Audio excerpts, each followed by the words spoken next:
아무도 주목하지 않았습니다. 반도체도 아니고 조선소도 아니고 전투기도 아닙니다. 태양보다 7배 뜨거운 불덩이를 만들고 물 한 방울 없는 중동의 사막에서 밥을 짓고 세계 최대 제약사 화이자가 자사 신약 생산을 한국 공장에 맡겼습니다. 그런데 아무도 몰랐습니다. 프랑스는 소송을 걸었습니다. 일본은 수출을 틀어막았습니다. 강대국들이 경계한 건 한국의 반도체가 아니었습니다. 아무도 보지 않던 곳에서 아무도 허락하지 않았는데 한국은 이미 세계를 바꾸고 있었습니다. 도대체 왜일까요? MIT 산업경제학 교수 다니엘 하트먼은 말합니다. 이 나라는 예측이 안 됩니다. 분석을 끝내면 이미 다음 단계로 가 있습니다. 지금부터 그 놀라운 기록을 공개합니다. 시청하기 전 구독과 좋아요, 댓글에 대한민국 최고라고 응원해주세요. 2026년 4월의 일입니다. 그날 아침 저는 강의실로 걸어가면서 스마트폰을 보고 있었습니다. 뉴스 알림이 연달아 울렸습니다. 첫 번째 알림이었습니다. 삼성전자 분기 매출 93조 원 돌파. 역대 최대. 두 번째였습니다. 엔비디아 차세대 AI 칩 HBM4는 한국산만 사용한다고 발표. 세 번째였습니다. 한국조선소 미국 해군 함정 정비 사업 수주. 트럼프 대통령이 직접 한국조선업 협력을 요청. 저는 잠깐 멈췄습니다. 반도체, AI, 군함.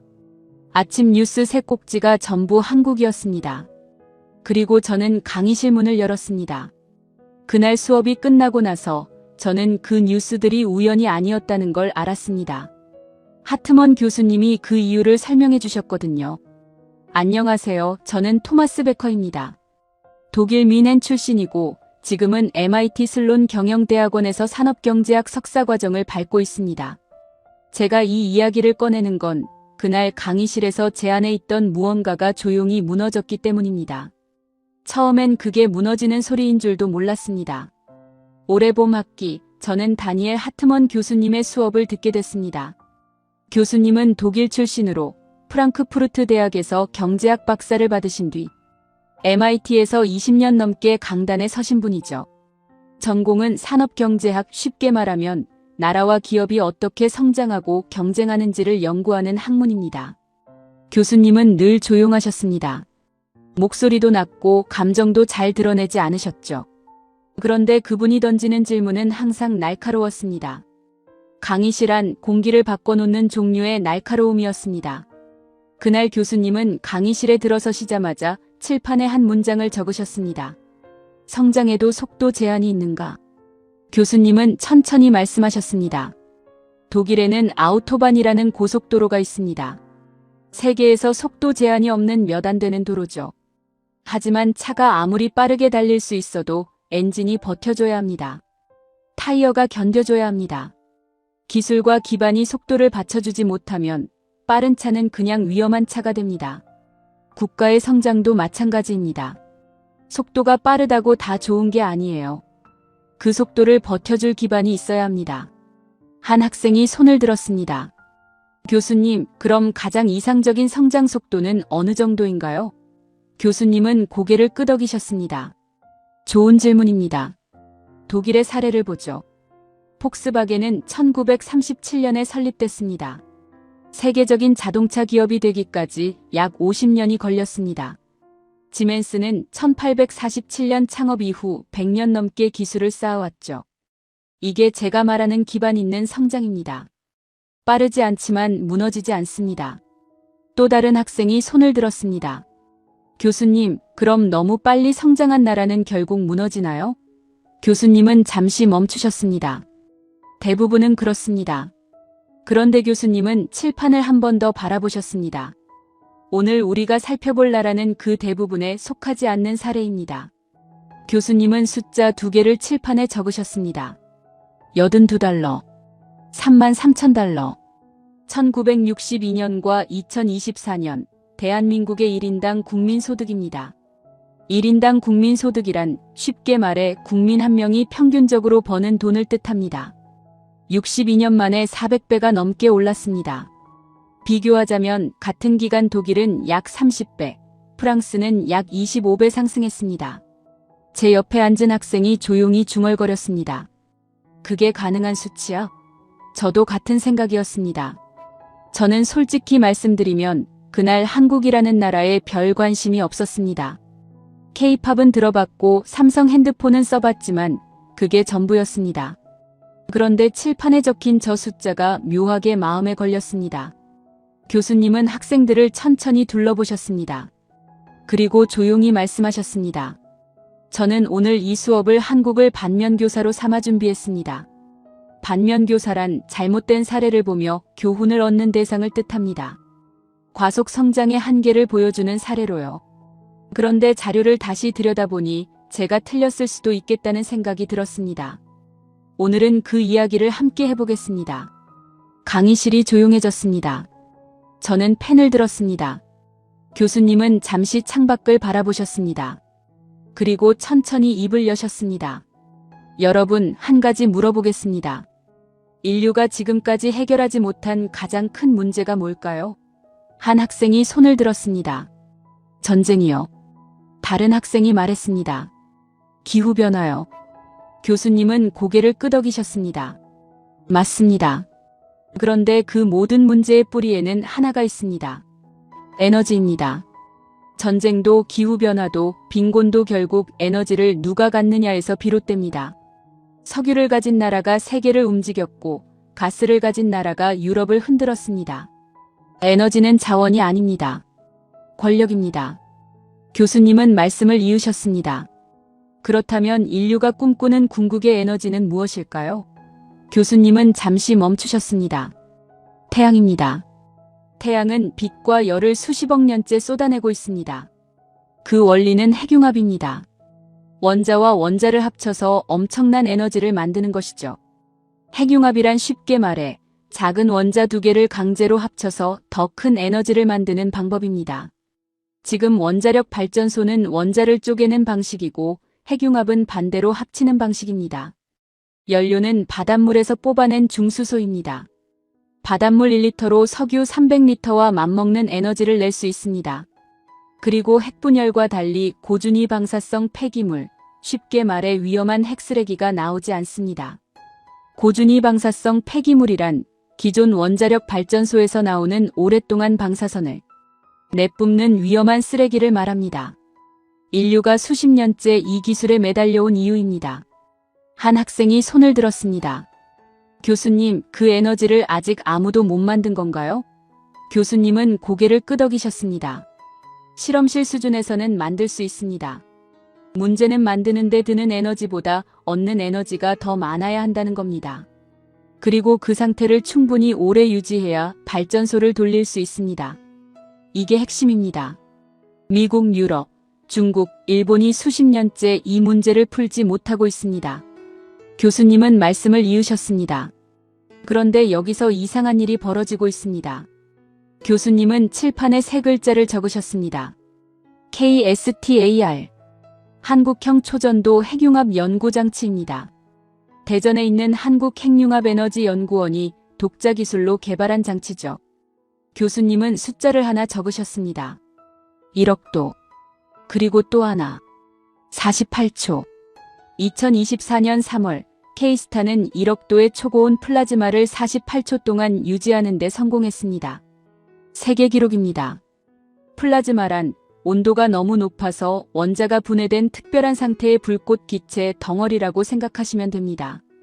핵융합이 일어나려면 바로 이 플라즈마를 만들어야 합니다. 1억도가 어느 정도냐고요? 태양의 중심 온도가 약 1500만 도입니다.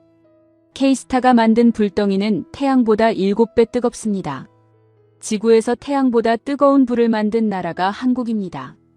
제 옆에 앉은 학생이 손을 번쩍 들었습니다. 교수님, 잠깐만요.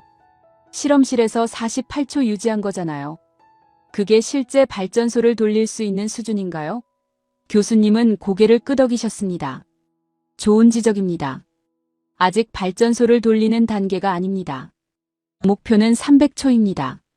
300초를 유지해야 24시간 돌아가는 발전소를 만들 수 있습니다. K스타의 다음 목표가 바로 그겁니다. 2026년까지 1억도 300초 달성. 그리고 기록이 쌓이는 속도를 보면 이건 불가능한 목표가 아닙니다. 2018년 1.5초에서 시작해서 2021년 30초, 그리고 2024년 48초. 매번 자기 기록을 스스로 경신하고 있습니다. 다른 학생이 손을 들었습니다. 교수님, 미국 나사나 유럽도 핵융합 연구를 하는데 한국이 앞선다는 게 말이 됩니까? 예산도 훨씬 많고 인력도 많을 텐데요. 교수님은 잠시 멈추셨습니다. 흥미로운 반론입니다.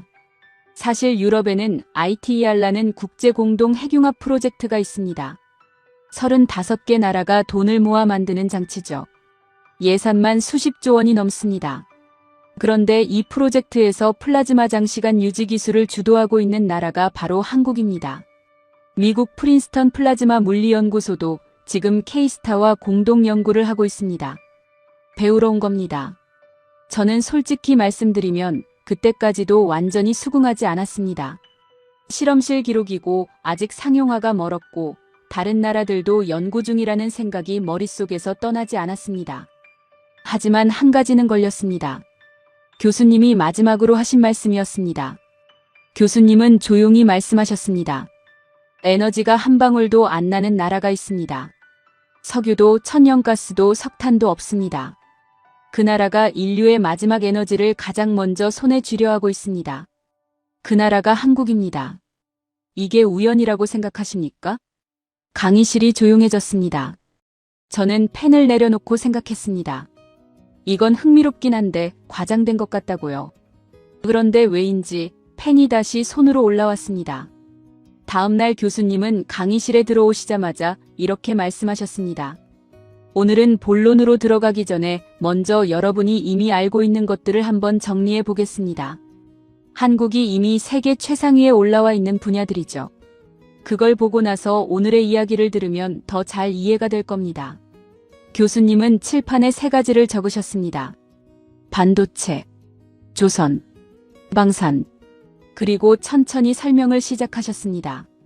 첫 번째, 반도체입니다. 삼성전자가 2025년 4분기에 매출 93조 원, 영업이익 20조 원을 기록했습니다. 분기 기준 사상 최대입니다. 그런데 더 중요한 건 숫자가 아닙니다. 엔비디아를 아십니까? 지금 전 세계 인공지능 혁명을 이끌고 있는 미국 반도체 기업입니다. 그 엔비디아가 차세대 인공지능 칩을 만들면서 이렇게 발표했습니다. HBM4는 한국산만 사용한다. HBM4란 고대 역폭 메모리 4세대를 말합니다. 쉽게 말하면 인공지능이 빠르게 생각하도록 도와주는 초고속 메모리입니다. 인공지능 시대의 핵심 부품이죠. 세계에서 가장 강력한 인공지능 회사가 가장 중요한 부품을 오직 한국에서만 구한다는 뜻입니다. 한 학생이 손을 들었습니다. 교수님, 그게 얼마나 중요한 건가요? 교수님은 이렇게 답하셨습니다. 인공지능 없이는 앞으로 아무것도 작동하지 않습니다. 그리고 그 인공지능의 심장에 한국산 메모리가 들어갑니다. 인공지능 시대의 진짜 권력은 소프트웨어가 아니라 그 소프트웨어를 굴리는 부품을 만드는 나라에게 있습니다. 두 번째, 조선입니다. 최근 트럼프 미국 대통령이 이례적인 발표를 했습니다. 미국 해군 함정 정비를 한국 조선소에 맡기겠다고요. 함정 정비란 군함을 수리하고 점검하는 작업입니다. 나라의 안보와 직결된 핵심 사업이죠. 한 학생이 놀라며 물었습니다. 교수님, 미국이 자국 군함을 외국에 맡긴다는 게 말이 됩니까? 교수님은 고개를 끄덕이셨습니다. 바로 그게 충격입니다. 미국은 세계 최강의 해군을 보유하고 있습니다. 그런데 그 군함들을 유지 보수할 능력이 부족합니다. 조선소가 무너졌거든요. 2차 세계대전 이후 80년 동안 미국 조선업은 경쟁력을 잃어갔습니다. 지금 미국 해군 공격형 잠수함 49척 중 18척이 수리를 기다리며 항구에 묶여 있습니다. 그래서 트럼프 대통령이 한국에 손을 내밀었습니다. 세계 최강 대국이 자기 군함을 고쳐달라고 한국에 요청한 겁니다. HD 현대중공업과 하나오션이 그 사업에 참여하고 있습니다. 원조를 받던 나라가 초강대국의 군함을 고쳐주는 나라가 됐습니다. 세 번째, 방산입니다. 방산이란 무기와 군사장비를 만드는 산업을 말합니다. 2025년 한국의 방산 수주액은 22조 7천억 원을 기록했습니다. 그리고 전문가들은 2026년 수주액이 그보다 훨씬 더 클 것으로 보고 있습니다. 러시아와 우크라이나 전쟁 이후 유럽 나라들이 급하게 무기를 사들이고 있는데 한국 무기가 납기가 빠르고 성능이 검증됐다는 평가를 받고 있기 때문입니다. 폴란드, 루마니아, 에스토니아, 노르웨이, 유럽 전역에 한국산 무기가 들어가고 있습니다. 3일 PwC 경영연구원은 이런 분석을 내놨습니다.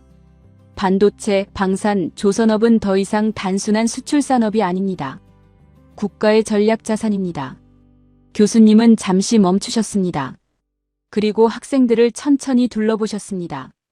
여러분, 지금 제가 말씀드린 것들은 한국이 이미 도달한 자리입니다. 반도체, 조선, 방산. 세계가 한국을 필요로 하고 있습니다. 그런데 오늘 제가 여러분께 드리고 싶은 이야기는 이게 아닙니다. 아무도 보지 않은 곳에서 한국이 조용히 쥐어가고 있는 것들의 이야기입니다. 세상이 주목하는 곳 말고 아직 세상이 눈치채지 못한 곳에서요. 저는 펜을 들었습니다. 아직 세상이 눈치채지 못한 곳. 그게 뭘까요? 저는 처음으로 진짜 궁금해지기 시작했습니다. 다음 수업 시간이었습니다. 저는 강의실에 들어서면서 솔직히 기대하지 않았습니다. 지난 시간 K스타 이야기가 흥미롭긴 했지만 실험실 성과 하나로 한 나라를 다시 보기엔 이르다고 생각했습니다. 독일 친구 마르쿠스도 같은 생각이었습니다. 토마스, 그거 결국 아직 발전소도 못 만드는 기술 얘기잖아. 저도 고개를 끄덕였습니다. 교수님은 자리에 앉자마자 질문을 던지셨습니다. 여러분, 세계에서 에너지를 가장 절박하게 필요로 하는 나라는 어디일까요? 여러 학생이 손을 들었습니다. 아프리카요. 동남아시아요. 교수님은 고개를 저으셨습니다. 그런 나라들은 가난하기 때문에 절박합니다. 그런데 제가 말하는 절박함은 다른 종류입니다. 잘 살면서도 성장하면서도 에너지가 없어서 항상 남의 눈치를 봐야 하는 나라. 그 나라가 어디일까요? 교수님은 칠판에 숫자를 적으셨습니다. 93%. 대한민국의 에너지 해외 의존도입니다. 에너지 해외 의존도란 우리가 생활하고 공장을 돌리는 데 쓰는 에너지의 몇 퍼센트를 외국에서 사오느냐를 뜻합니다. 93%라는 건 10 중에 9 이상을 외국에서 구입한다는 뜻이죠. 석유도 나오지 않습니다. 천연가스도 없습니다. 석탄도 거의 없습니다. 한국이 공장을 돌리고 난방을 하고 자동차를 움직이려면 중동에서, 호주에서, 미국에서 에너지를 사와야 합니다. 한 해 에너지 수입 비용이 우리 돈으로 약 200조 원이 넘습니다. 한 학생이 손을 들었습니다. 교수님, 그렇다면 한국은 굉장히 취약한 나라 아닌가요? 에너지 공급이 끊기면 나라 전체가 멈추잖아요. 교수님은 고개를 끄덕이셨습니다. 맞습니다. 그래서 한국은 항상 에너지 문제 앞에서 긴장해왔습니다. 1973년 중동전쟁으로 석유값이 4배 뛰었을 때 한국 경제는 직격탄을 맞았습니다. 그 기억이 깊이 새겨져 있습니다. 에너지 자립, 즉 스스로 에너지를 만들 수 있는 능력이 한국에게는 생존의 문제였습니다. 교수님은 천천히 말씀하셨습니다. 그런데 여기서 흥미로운 역설이 생깁니다. 역설이란 언뜻 말이 안 되는 것 같지만 사실은 진실을 담고 있는 이야기를 뜻합니다. 에너지가 가장 없는 나라가 인류의 마지막 에너지를 가장 먼저 손에 쥐려 하고 있다는 겁니다. 없기 때문에 절실했고 절실했기 때문에 먼저 갔습니다. 제가 손을 들었습니다. 교수님, 하지만 결국 돈과 인력을 가장 많이 투입한 나라가 이기는 것 아닌가요? 미국이나 중국이 지금 당장 집중하면 한국보다 빠르지 않겠습니까? 교수님은 잠시 저를 바라보셨습니다. 좋은 질문입니다. 그런데 비교를 해보겠습니다. 사우디아라비아를 보죠. 세계 최대 산유국입니다. 석유로 벌어들이는 돈이 어마어마하죠. 그 나라의 핵융합 연구 수준은 어떨까요? 한국에 비하면 걸음마 수준입니다. 왜일까요? 석유가 있으니까요. 지금 당장 팔면 되니까 절실하지 않은 겁니다. 러시아도 마찬가지입니다. 가스가 넘쳐나는 나라가 핵융합에 목숨을 걸 이유가 없습니다. 다른 학생이 반박했습니다. 교수님, 그래도 상용화가 안 된 기술을 가지고 국가 전략을 논하는 건 너무 이른 것 아닌가요? 교수님은 고개를 끄덕이셨습니다. 그 의무는 당연합니다. 하지만 한 가지를 생각해 보십시오. 인터넷이 처음 만들어졌을 때 이걸로 장사를 할 거라고 예상한 사람이 몇이나 됐을까요? 핵융합이 상용화되는 순간 세상이 바뀝니다. 에너지를 파는 나라와 사는 나라의 구도가 뒤집힙니다. 석유 패권이 무너집니다. 그리고 그 새로운 질서에서 가장 앞선 자리를 차지한 나라가 다음 세기를 이끌게 됩니다. 한국은 그 자리를 먼저 향해 달려가고 있는 겁니다. 교수님은 잠시 멈추셨습니다. 그리고 덧붙이셨습니다. 제가 30년간 국가 성장을 연구하면서 발견한 패턴이 하나 있습니다.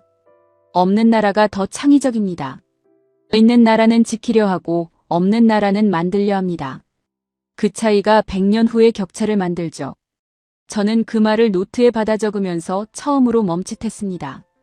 독일은 기술이 있었습니다. 자본이 있었습니다.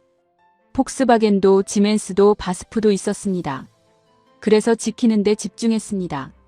한국은 아무것도 없었습니다. 그래서 만들려 했습니다. 그 방향이 지금 이 결과를 만들고 있다면 제가 처음에 세운 전제에 뭔가 구멍이 있는 건 아닐까요? 저는 그 생각을 애써 흘려보내려 했습니다. 하지만 쉽지 않았습니다.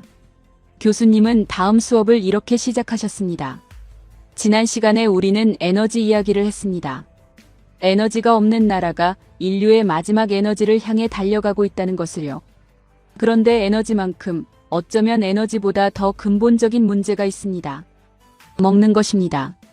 아무리 전기가 넘쳐나도 밥이 없으면 사람은 살 수 없습니다. 오늘은 그 이야기를 하겠습니다. 교수님은 화면에 사진 한 장을 띄우셨습니다. 새하얀 모래사막이었습니다. 지평선까지 아무것도 없었습니다.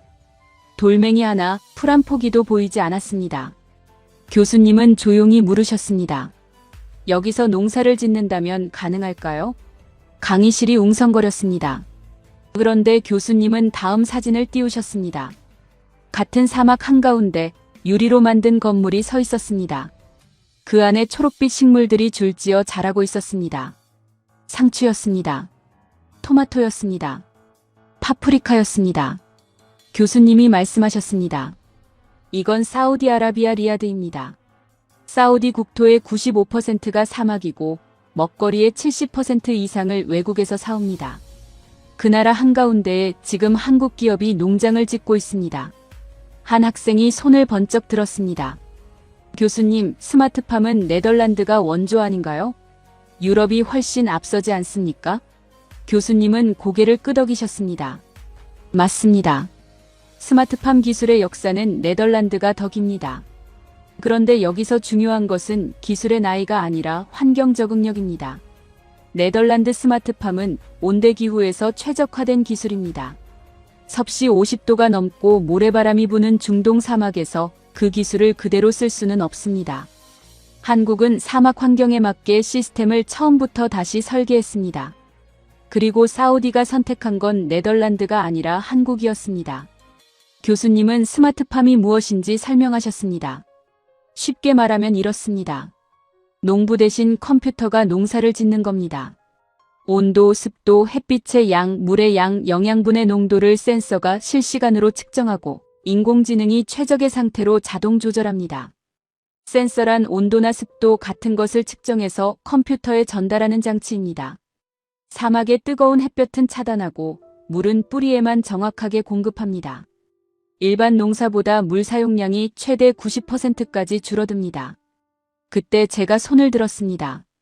교수님, 잠깐만요. 사우디는 세계 최대 산유국입니다. 석유 팔아서 버는 돈이 어마어마한데 그냥 외국에서 최고 품질 식량을 사다 먹으면 되지 않습니까? 굳이 사막에 농장을 지을 이유가 있나요? 교수님은 잠시 저를 바라보셨습니다. 토마스, 좋은 질문입니다. 2020년 코로나가 터지고 나서 무슨 일이 벌어졌는지 기억하십니까? 각 나라가 식량 수출을 막았습니다. 베트남이 쌀 수출을 금지했고 러시아가 밀 수출을 막았습니다. 돈이 있어도 살 수 없는 상황이 됐죠. 사우디는 그때 충격을 받았습니다. 석유로 세상을 쥐락펴락하던 나라가 밥 한 그릇 앞에서 흔들렸습니다. 또 다른 학생이 더 날카롭게 치고 들어왔습니다. 교수님, 그래도 식량 안보가 걱정된다면 미국이나 프랑스 같은 농업 강국에 장기 계약을 맺으면 되지 않습니까? 왜 한국입니까? 교수님은 미소를 지으셨습니다. 그게 핵심입니다. 사우디가 원하는 건 식량을 사오는 게 아닙니다. 자기 땅에서 직접 키우는 것입니다. 그러려면 사막에서 농사 짓는 기술이 필요하죠. 미국과 프랑스는 농업 강국이지만 사막 농업은 다른 문제입니다. 그 특수한 문제를 가장 잘 푼 나라가 지금 한국입니다. 2024년 한국의 스마트팜 수출 수주액은 약 3천억 원이 넘습니다. 오만, 사우디, 카타르, 아랍에미리트, 중동 전역으로 뻗어나가고 있습니다. 교수님은 마지막으로 말씀하셨습니다. 식량은 이제 무기입니다. 에너지처럼요. 사막에서 밥을 지을 수 있는 기술을 가진 나라는 많지 않습니다. 그리고 지금 그 기술을 가진 나라 중 하나가 한국입니다. 한국은 에너지의 마지막 열쇠를 쥐려하고 있고 동시에 식량의 열쇠도 쥐어가고 있습니다. 아무도 보지 않던 곳에서요. 저는 그때 솔직히 좀 당혹스러웠습니다. 반도체 얘기가 나올 줄 알았습니다. 그런데 농업이라니요. 독일도 농업 기술이 뛰어납니다. 그런데 중동 사막에 농장을 짓고 있는 건 독일이 아니라 한국이었습니다. 예상을 벗어나는 것들이 자꾸 나왔습니다. 그리고 그게 자꾸 마음에 걸렸습니다. 교수님은 다음 수업을 이렇게 여셨습니다. 지난 시간까지 우리는 에너지와 식량을 이야기했습니다. 인류의 가장 근본적인 두 가지를 한국이 쥐어가고 있다는 것을요. 오늘은 세 번째입니다. 생명입니다. 사람이 아프면 필요한 것, 바로 약 이야기를 하겠습니다. 교수님은 짧은 질문으로 시작하셨습니다. 여러분이 먹는 약 어디서 만들어졌는지 아는 분 있습니까? 강의실이 조용했습니다. 교수님은 말씀을 이으셨습니다. 요즘 약들은 그 제약회사가 직접 만들지 않는 경우가 많습니다. 대신 만들어주는 공장이 따로 있죠. 세계에서 그 역할을 가장 잘하는 나라가 어디냐고 물으면 대부분 미국이나 스위스를 떠올립니다. 하지만 정답이 다릅니다. 교수님은 삼성바이오로직스를 소개하셨습니다. 2011년 설립됐고 이제 겨우 15살이 됐습니다. 그런데 총 생산 규모 세계 1위입니다. 화이자, 노바티스, GSK, 일라이릴리. 글로벌 상위 제약사 20곳 중 17곳이 지금 이 한국 공장과 계약을 맺고 있습니다. 2025년 한 해 수주액만 6조 6천억 원이 넘습니다. 바이오 의약품이란 살아있는 세포를 이용해서 만드는 첨단 신약입니다. 암치료제, 희귀병 약 같은 것들로 일반 약보다 훨씬 정밀하고 만들기도 어렵습니다. 그때 한 학생이 꽤 강하게 치고 들어왔습니다.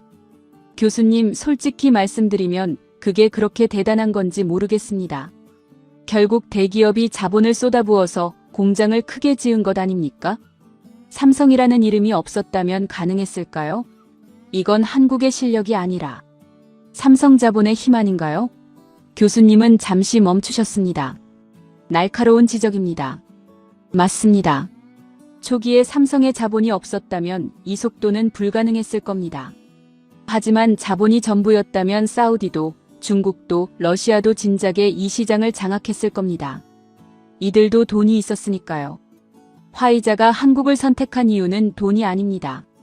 배치 성공률 99%, 미국 FDA를 포함한 전 세계 규제기관 394건 승인, 그리고 계약 후 5개월 만에 모더나 백신을 생산해낸 실행력입니다. 자본은 시작을 만들 수 있지만 신뢰는 실적이 만듭니다. 제가 다시 손을 들었습니다. 교수님, 하지만 이건 결국 하청 아닌가요? 기술을 가진 건 화이자고 한국은 그냥 대신 만들어주는 것 아닌가요? 이 구조에서 진짜 권력은 여전히 화이자에 있는 거 아닙니까? 교수님은 고개를 끄덕이셨습니다. 토마스, 그렇게 볼 수도 있습니다. 그런데 생각해 보십시오. 화이자는 전 세계 어디에든 맡길 수 있었습니다. 미국에, 독일에, 스위스에. 그런데 왜 한국을 택했을까요? 바이오 의약품은 만드는데 실패하면 수백억 원이 날아갑니다. 그래서 신뢰가 생명입니다. 화이자가 한국을 선택했다는 건 세계 최고의 제약사가 한국의 기술과 관리 능력을 인정했다는 뜻입니다. 그리고 지금 한국은 단순 생산을 넘어 신약 개발까지 영역을 넓히고 있습니다. 하청에서 시작해서 파트너가 되어가는 겁니다. 한국이 항상 해온 방식이기도 하고요. 교수님은 마지막으로 말씀하셨습니다. 에너지, 식량, 생명. 이 세 가지는 인간이 살아가는데 가장 근본적인 것들입니다. 한국은 지금 이 세 가지 모두에서 세계가 의존하는 나라가 되어가고 있습니다. 아무도 보지 않던 곳에서 아무도 허락하지 않았는데 이미 그 자리에 있습니다. 저는 그 말을 들으며 반론을 찾으려 했습니다. 있어야 했습니다. 그런데 이번엔 쉽게 떠오르지 않았습니다. 분야가 달라질 때마다 같은 패턴이 나타나고 있었습니다. 에너지, 식량, 생명. 셋 다 한국이었습니다. 이건 우연이 아닐 수 있다고요. 저는 그 생각을 억누르며 노트를 덮었습니다. 하지만 이미 손이 올라가지 않고 있었습니다. 그날 교수님은 강의실에 들어오시면서 한동안 아무 말씀도 하지 않으셨습니다. 칠판 앞에 서서 학생들을 천천히 둘러보시더니 이렇게 물으셨습니다. 국가의 진짜 성격은 언제 드러날까요? 한 학생이 대답했습니다. 전쟁이요. 다른 학생이 말했습니다. 외교 협상 자리요. 교수님은 고개를 저으셨습니다.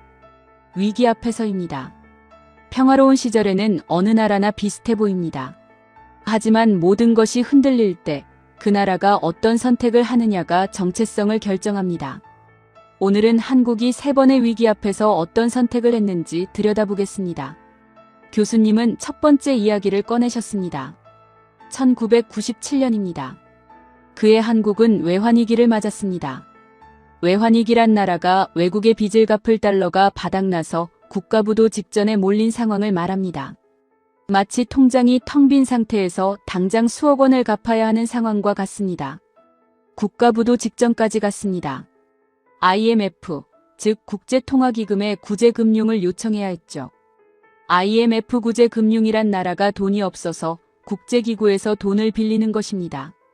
단 빌리는 대신 IMF가 요구하는 구조조정 조건을 따라야 합니다. 한 학생이 손을 들었습니다. 교수님, 그건 굉장히 굴욕적인 상황 아닌가요? 교수님은 고개를 끄덕이셨습니다. 맞습니다. 당시 한국 국민들의 충격은 상상 이상이었습니다. 그런데 그 다음이 흥미롭습니다. 국민들이 자발적으로 금을 모으기 시작했습니다. 집에 있던 금반지, 금목걸이, 금메달을 들고 나왔습니다. 경제학적으로 보면 비합리적인 행동입니다.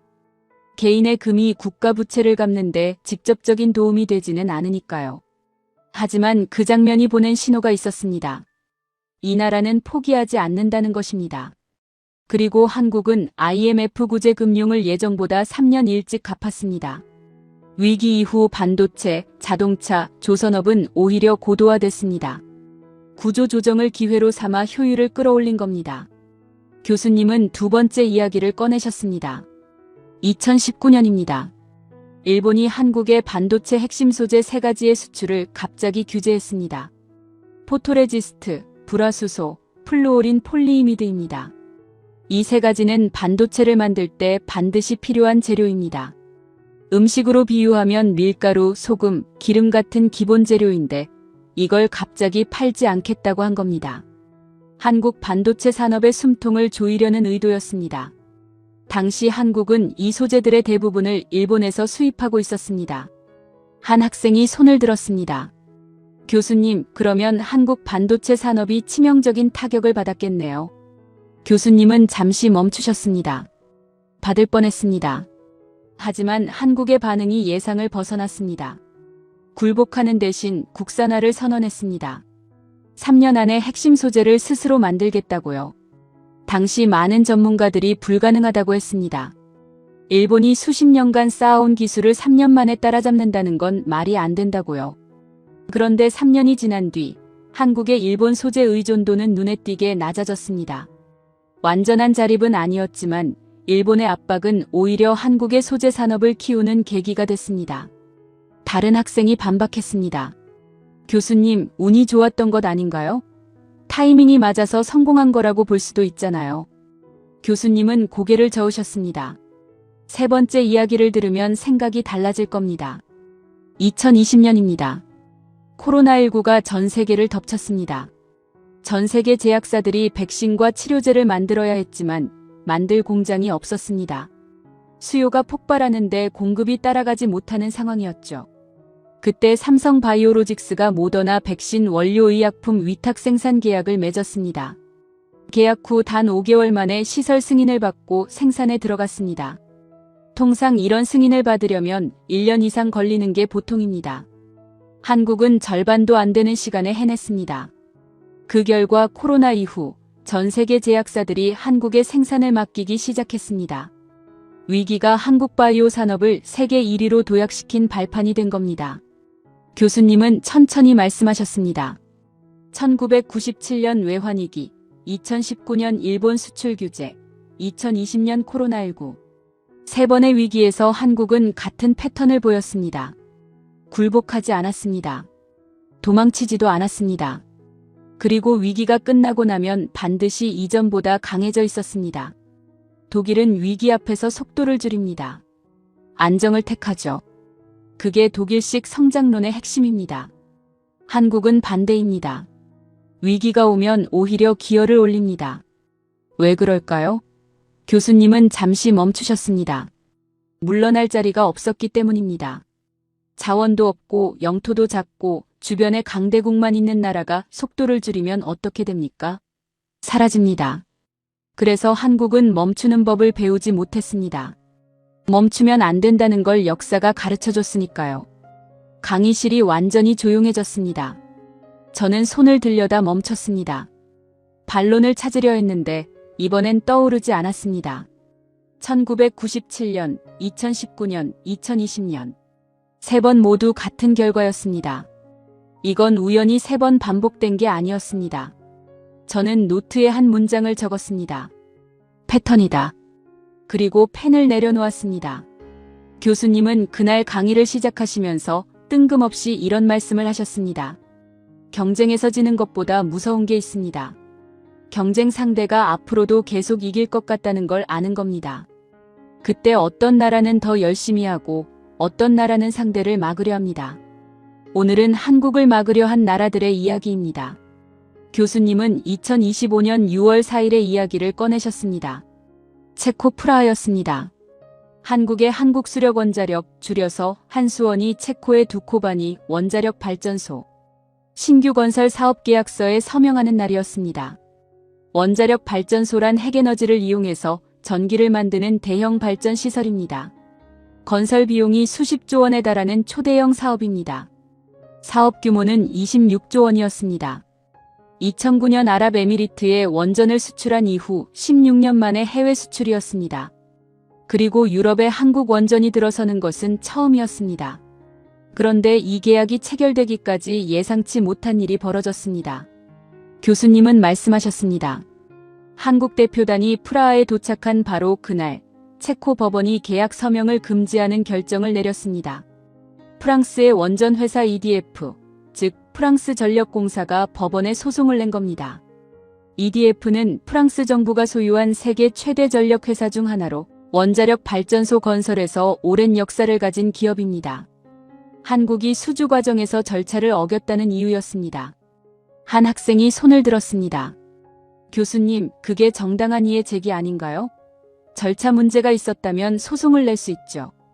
교수님은 고개를 끄덕이셨습니다. 맞습니다.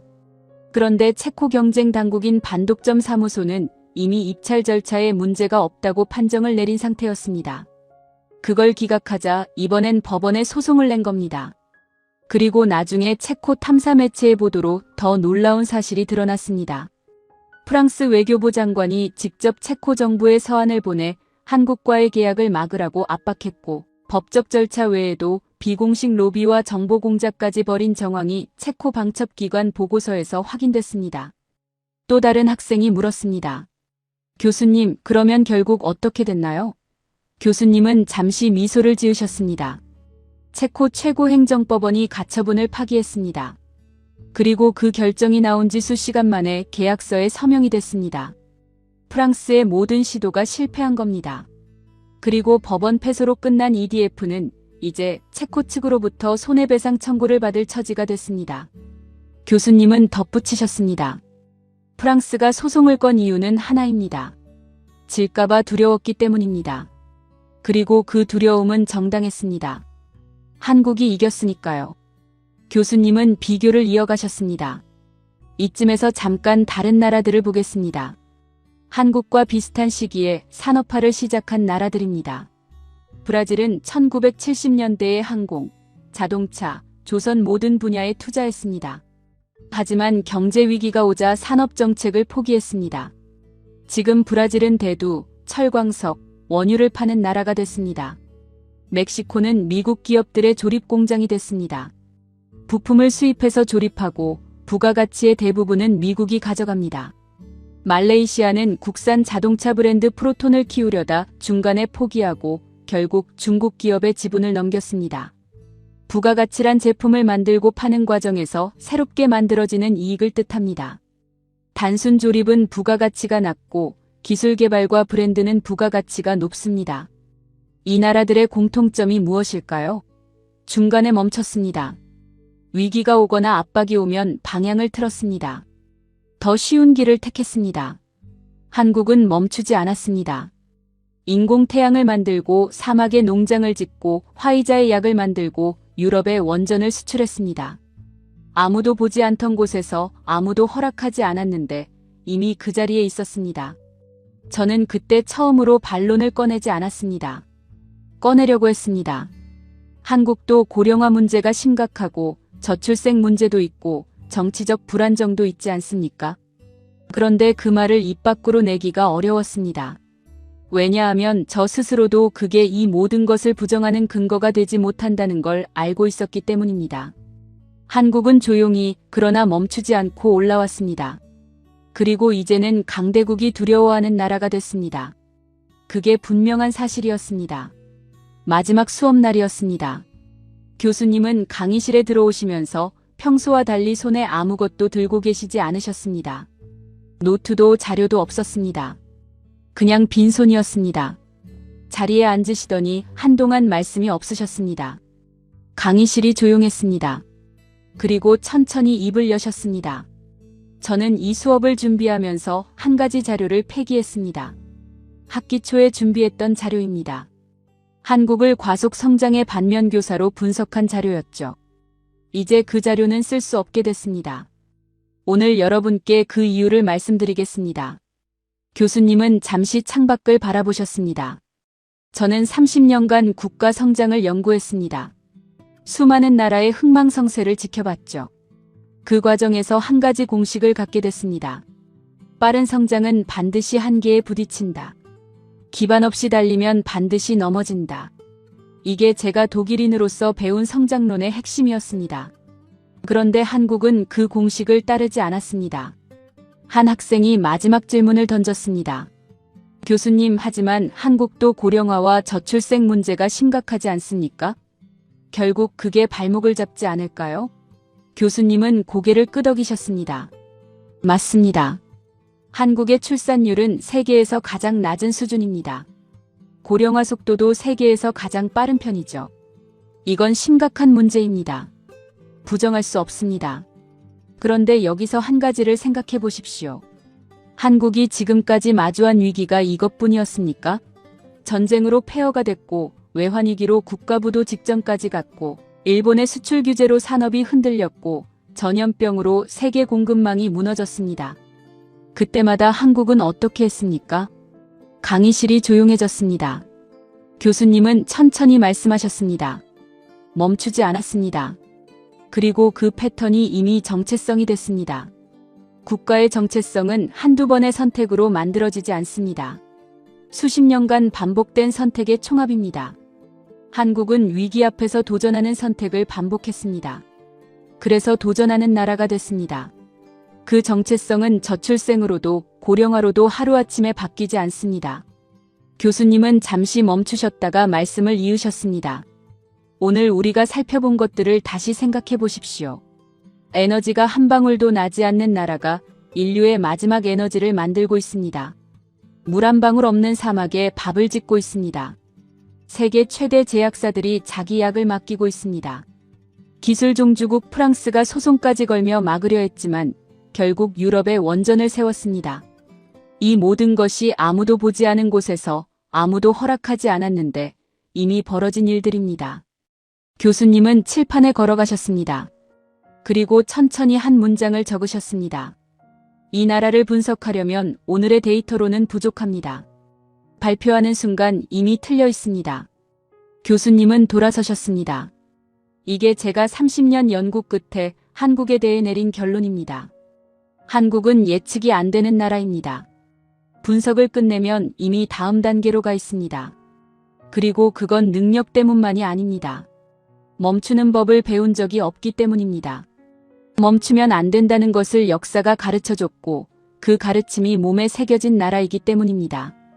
독일은 위기 앞에서 속도를 줄입니다. 그게 독일의 강점입니다. 한국은 위기 앞에서 기어를 올립니다.